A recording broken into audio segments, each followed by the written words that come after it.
તો શૈલેષ ભટ્ટ બિટકોઇન કેસમાં પૂર્વ ધારાસભ્ય નલિન કોટડિયા દોષિત. પૂર્વ ધારાસભ્ય સહિત અમરેલીના તત્કાલીન એસપી જગદીશ પટેલ અને પીઆઈ આનંદ પટેલ પણ દોષિત. શૈલેષ ભટ્ટનું અપહરણ કરી કરોડોના બિટકોઇન પડાવી લેવાનો કેસ છે. તો આપણે જણાવી દઈએ કે શૈલેષ ભટ્ટ બિટકોઇન કેસ કે જે ખૂબ જ ચર્ચામાં રહ્યો છે અને આ કેસમાં હવે પૂર્વ ધારાસભ્ય નલિન કોટડિયાને દોષિત ઠેરવવામાં આવ્યા છે. પૂર્વ ધારાસભ્ય સહિત અમરેલીના તત્કાલીન એસપી જગદીશ પટેલ અને પીઆઈ આનંદ પટેલ પણ દોષિત સાબિત થયા છે. ત્યારે શૈલેષ ભટ્ટનું અપહરણ કરીને કરોડોના બિટકોઇન પડાવી લેવાનો આ કેસ છે અને આ કેસ ખૂબ જ ચર્ચામાં આવ્યો હતો અને આ કેસને લઈને સતત કાર્યવાહી પણ ચાલી રહી હતી, તપાસનો દોર પણ ચાલી રહ્યો હતો. હવે આ જે કેસ છે તેમાં નવો ખુલાસો થયો છે. પૂર્વ ધારાસભ્ય નલિન કોટડિયા કે જે આ કેસમાં દોષિત સાબિત થયા.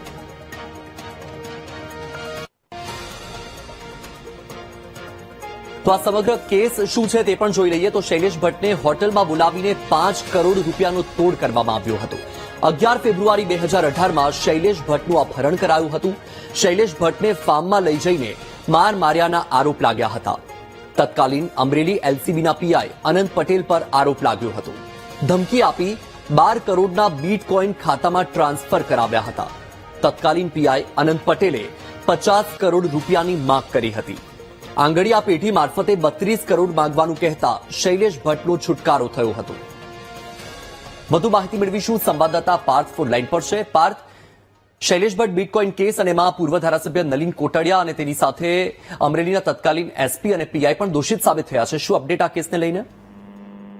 જી વત્સલ, સમગ્ર ઘટનાની વાત કરવામાં આવે તો અમરેલીના મૂળ દરેજના અને હાલમાં સુરતમાં રહેતા બિલ્ડર શૈલેષ ભટ્ટ પાસે રૂપિયા 12 કરોડના બિટકોઇન પડાવવાનું આખું આ કૌભાંડ સામે આવ્યું છે. જેમાં આ પૂર્વ ધારાસભ્ય નલિન કોટડિયા, જે તે સમયના અમરેલીના એસપી અને પીઆઈડી પર સંડોવણી સામે આવી છે અને સમગ્ર મામલો સીઆઈડી ક્રાઇમ દ્વારા સંભાળવામાં આવતો હતો અને તે પહેલા સુરતમાં તપાસ કરવામાં આવી અને સુરતની તપાસ વધતી અમરેલી તરફ ગઈ હતી અને અમરેલીના પૂર્વ ધારાસભ્ય નલિન કોટડિયાનું પણ નામ સામે આવ્યું હતું.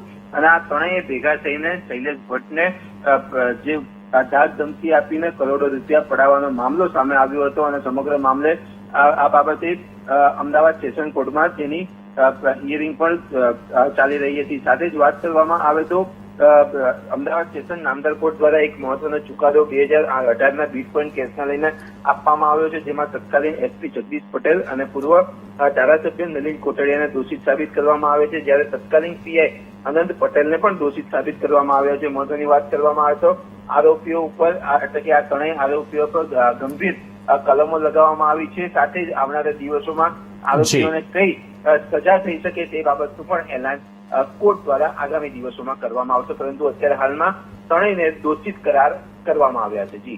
જી બિલકુલ પાર્થ, માહિતી સાથે જોડાવા બદલ આપનો આભાર.